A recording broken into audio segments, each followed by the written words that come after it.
Hey everybody, this is the Sliders Review, and I'm here today to talk to you about Masters of the Universe Part 2, the Rundown Review, the last episodes, 4 and 5.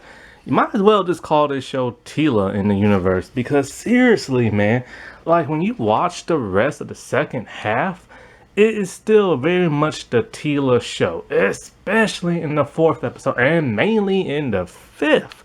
And it's just like, I've been reading some stuff about Kevin Smith, and he's very shocked about the backlash he's been getting. And, there's been, we've all seen the tweets and everything of him lying and everything about the Screen Rant and stuff, talking about how it's not the Tila show, it's very much the He-Man show. No, it's not. Now, I will get into Kevin Smith in another video, probably late on this night, but let's just talk about this. So, I have not been a fan of this show whatsoever. Now, I will admit, I have not thought about He-Man until a couple of months ago when I saw his Funko Pop at Hot Topic. I'm just like, why are they like putting out a He-Man thing? Are they doing like a retro thing or like something happening? So then I thought they was making a series. I'm like, cool. I saw the trailer. Looked cool. I saw some stuff from the Fandom Minutes. I'm like, oh, that don't sound cool. So like I didn't want to believe them because you know how they are and stuff like that. Until the first part of this series dropped. And I'm just like, oh my God. Like I could not believe the things they did and the people that they killed. And so I've already stated about this multiple times. Like literally, they do try to make men look weak in this show, either mentally or physically. Even when they was in the heaven area, and they try to put the swords together. They had that one doofus of a man like clacking the swords together, and he couldn't figure it out. So of course, who figured it out? Audra and everything. Now, I will say the Audra character, she got on my nerves the entire series. She's just annoying. And also, what is the deal between her and Tila? Like, a lot of people assume that they were, like, more than just friends. Because, let's face it, when you look at Tila's hairstyle, it's modern day, like, it's a modern day lesbian hairstyle. So, it's kind of like they gave her that hairstyle for a specific reason. Her and Audra are extremely close. But they didn't go there for some bizarre reason with the cartoon series. So it's like, why tease it if you're not gonna go there? Just go there and everything. And so basically what happened is, I forgot to mention at the end of the episode of episode 3, Skeletor goes to where Adam's at, and because somehow he found out where he's at, and so he, I don't know how, because he doesn't, because like Evil Lynn never told him. So anyway, he finds out where Adam is at, and he goes there and he surrenders because he wants to work now to take over Evil Lynn because she's too powerful now. Now she, not only she's the sorceress, but she is the champion and everything with the sword. And the thing is, I don't mind if Evil Lynn actually turns into like a super villain, because even in the 2002 series, she was a really cool character in that, and I wanted her to take over. And also the Snake people had took over from Skeletor, so I don't mind that. It's just how everything came about and how everything happened that really pissed me off. I mean, why set it up the way Skeletor finally gets his dream of becoming the champion and besting He-Man? You take all of that away, and then you take all of that away because he thinks he's finna get himself some, and she tricks him like that to get the sword and the depower. It's just like, you gotta be kidding me. It made him look like a fool. Because this show should have been He-Man versus Skeletor, just duking it out for one like final time, you know what I'm saying? And then when He-Man bested him at the end of the series, then let somebody else take over. That would have been great. But no, it was never that. It was always the Tila and Evil Lynn show, even in part 1. Now, in part 1, it's weird because they make Tila seem like she's gonna be the new champion, like the new person to take up the sword, like a She-Ra character. But then when you go to part 2, it's not like that at all. Now she's gearing up to be the sorceress, but she's doing it in a way where she has no idea what she's doing, and how is she learning everything so fast? So basically they skip over that, and they just have her go in some like magic water, and then now all of a sudden she can wield so much magic and power without learning how to do it. It's like instinctive knowledge, and that's kind of like a cheat, you know what I'm saying? But I'll get into that a little bit later. So anyway, he wants to work with He-Man. I kind of figured that was gonna happen. You know what I'm saying? So everybody's trying to come up with a plan of how to, like, stop Evil Lyn. Well, at this point, Teela is trying to contact everyone in Notoria to help with the army. So she meditates and she tries to contact them telepathically, but she fails, or so we think. So anyways, Skeletor and He-Man's like, look, I got a plan. So we see Audra and we see Teela down below, like the caves of like Castle Grayskull, while we see He-Man and Skeletor go to Evil Lyn and try to have Skeletor like beg for forgiveness and everything and apologize. That was his plan. So, they're gonna do the whole apology thing, making them look weak, and then have Audra and Teela down below to ambush them, and so Teela can do the whole sorceress thing and fight Evil Lyn. Now, I don't mind the Evil Lyn versus Teela thing, sorceress to sorceress, or witch to sorceress, but Teela doesn't know how to use her powers yet, so that didn't make no sense. Audra is all like, I don't like Adam's plan. I don't think it's gonna work. Really? Let the man have one good moment in this show. Let him have a win. They always gotta put him down, or he has put himself down. They make, like, He-Man is one of the weakest characters in this entire series, and he's He-Man, for crying out loud. The man who can literally move a mountain with his hand. So, of course, the plan backfires, and she doesn't like forget them. She wants to destroy all life is what she did. She even killed the people in heaven, for crying out loud. And so she turns Man Beast into like a giant cat, like a panther type thing, because she killed Skeletor's little panther dude, you know what I'm saying? And so now he's dead because they killed everybody off in the show. And Kevin Smith and them even said that people that you knew from the original series are going to pop up in part 2. So, everything's going to be all right. But those people did pop up just to die or just have like a cameo. And so it's like, dude, why? It don't make no sense.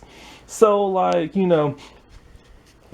she kills his panther thing. She creates her own out of Man Beast and make him into like a pet. She made him into a pet. This is so degrading. So Cringer and those two fight. Skeletor is trying to fight like Evil Lyn and everything. Now at this point in time, Teela and Audra, they fight off some of the guards, and then they find what's his face? Man-at-Arms. He escaped all on his own. He explains how he escaped. He used the secretion of this little octopus thing. But of course, then here comes Audra mansplaining exactly how he did it. I'm just like, dude, he just explained how he did it. It's like, let these men have a win for once. And I hate sounding like this way, because I sound like I'm part of the Phantom Menace, and I'm not. And I sound like one of them toxic men, but I'm not. It's just I'm tired of men getting crapped on this show. And so, she meets her mother, and finally, she's mad at her mom. I'm thankful for that, because she's always pissed at all the men on this show. But at that same time, it's like every time she's like, ooh, you didn't tell me the truth. Ooh, you lied to me. So then she gets like pissy and everything. It's like she needs to grow up. Also, Kevin Smith needs to grow up. Talking about fans need to grow up and everything. It's like, dude, you lied to us and everything. You took away like something people really was hoping to see. And so, like I said, I'll get into him a little bit in another video. So anyway, so Evil Lyn's about to literally just kill straight up like He-Man and Skeletor, because they're no match for her because she has all the power. But then all of a sudden, somebody now I remember. So the army, an army shows up, all the people in Notoria. Why? Because when we thought Teela failed in trying to communicate with them, they actually heard her. Man-at-Arms even said straight up, I heard your call loud and clear. She is so perfect at everything. Just let her fail at one thing. Like they made it seem like she failed, but she didn't. She needs flaws. The only flaw she has is that she's a whiny, cranky little brat. That's the only flaw she has.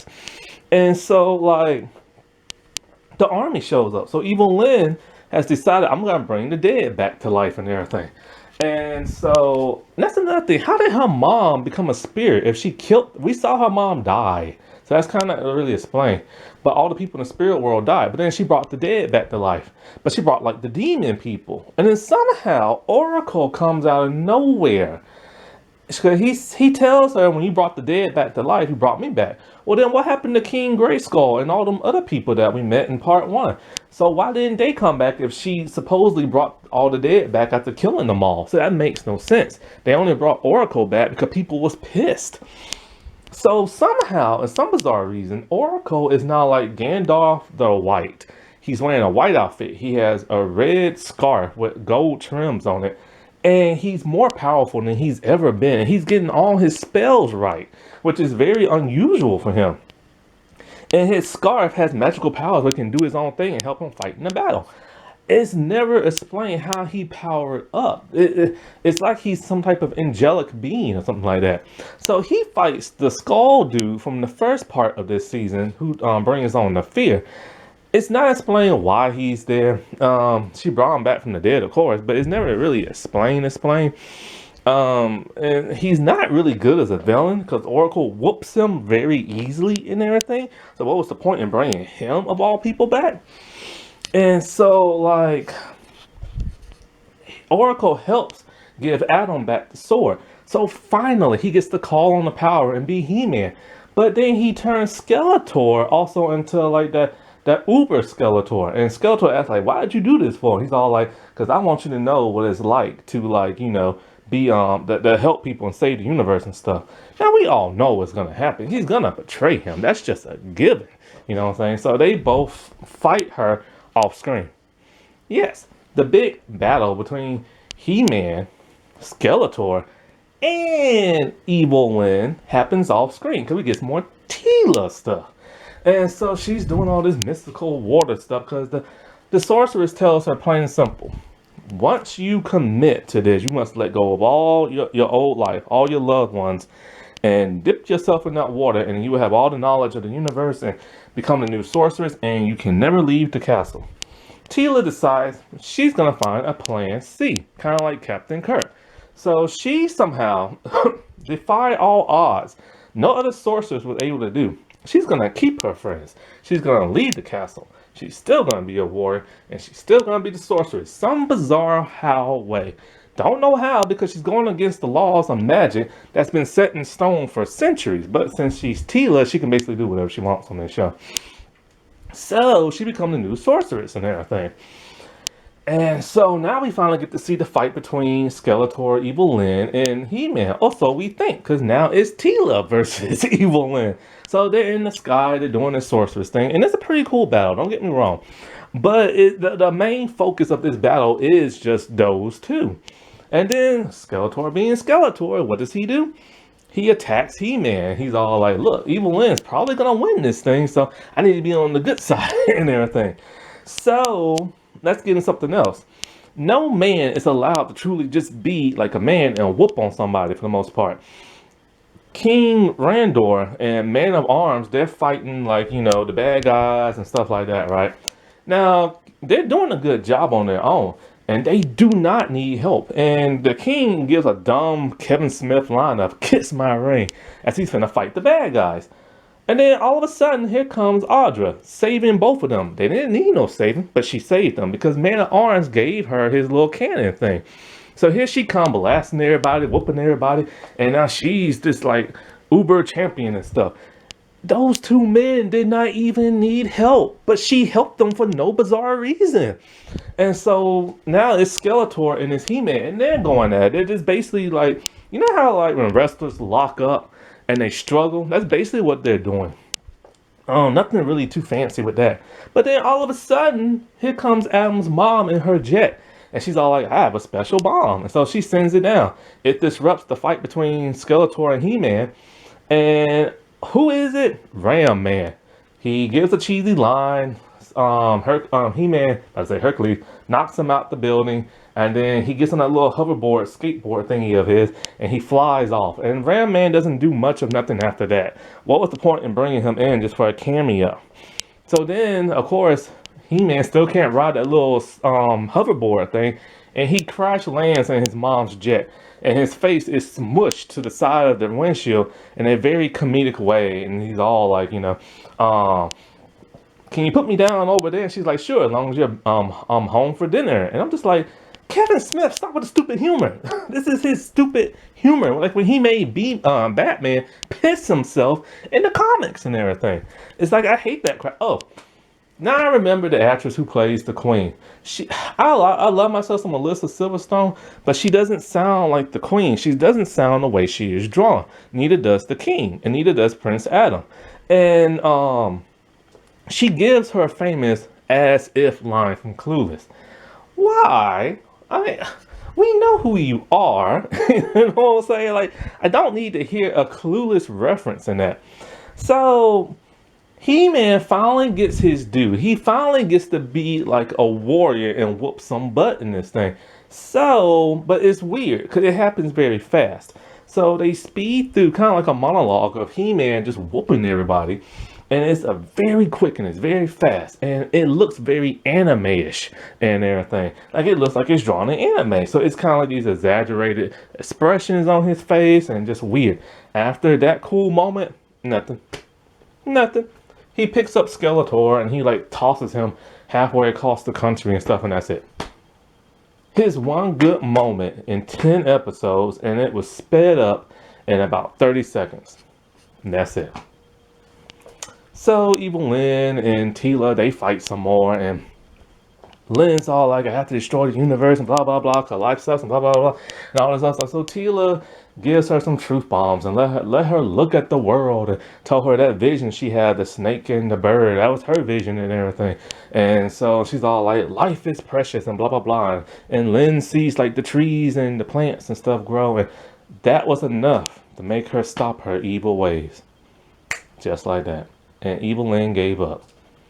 She just gave up just like that. And it's like, dude, what happened? You want to destroy the universe? You like gave up after a pep talk? And not only that, but she's been evil ever since her teen years. So all of a sudden now she's good. And yes, she is good. At the end, she's in a very beautiful outfit. She gives up Skeletor's scepter that he gave her. And like she just walks off in a beautiful dress and in a very like nice garden. And she's a good girl now and stuff. And so, the King, he makes Audra the new man of arms. How? She has went from lieutenant to man of arms in the blink of an eye. And she's a good fighter, yeah. But there's been people there who's been doing it a lot longer than her. And so it's kind of like, why piss over them? And it's because it's Kevin Smith and he has to piss over them. And it's just like, seriously. I get you want to go for the women empowerment thing, but this is just too much. She never earned that thing. She just tagged along with her friend and beat some people up, contradicted a bunch of men, about to give up on Adam a couple of times, and that's about it. And then so Tila and Adam, they're out talking. He's all like, well, since you're a warrior and you're a princess and not princess, but you're sorceress and everything, I guess you don't need me tagging along. And when he says it, I'm not sure if he was being sarcastic or not. I don't think he was. I think he was literally just, oh, woe is me, and a pity party and everything. She's like, no, I still need you to be my champion and blah, blah, blah, blah, blah, stuff like that. And so I'm just kind of like, I wanted her to stay in the castle locked up. Because that's what the sorceress is supposed to do, you know? She's kind of like Zordon and everything. Just let her be Zordon. They could have let Audra like hang with him and fight and stuff like that. But not only that, but he de-transformed in front of everybody in the world. So now everybody knows his secret and everything. Oh, I forgot. When they were sending the demons back to the underworld, Oracle's all like, oh, well, I guess it's time for me to go and everything. I knew it was going to happen. But Lynn grabs his arm and keeps him in the land of the living. So he gets to live now. But it's her who makes that decision and everything, and not He-Man. He-Man doesn't make no real good decisions in this entire series. And so, like, Man-Beast, he got defeated. I forget by who. But he fell to his supposed death. off the cliff and everything. So he supposedly is now dead because death no longer has no meaning in this unless you're certain men from the 80s series that nobody like even remembers stuff. Clamp Champ dead. Fisto dead. Mossman dead. Roboto dead. Skeletor's little panther dude dead. And so then it ends on a very interesting note. It ends with Skeletor pissy at his old minions from the 80s and talking about why didn't y'all help me and all this other stuff. And they're like, because Motherboard told us not to. And he's like, what are you talking about? So then this giant bird like metal thing, like robotic thing, it transformed into a woman.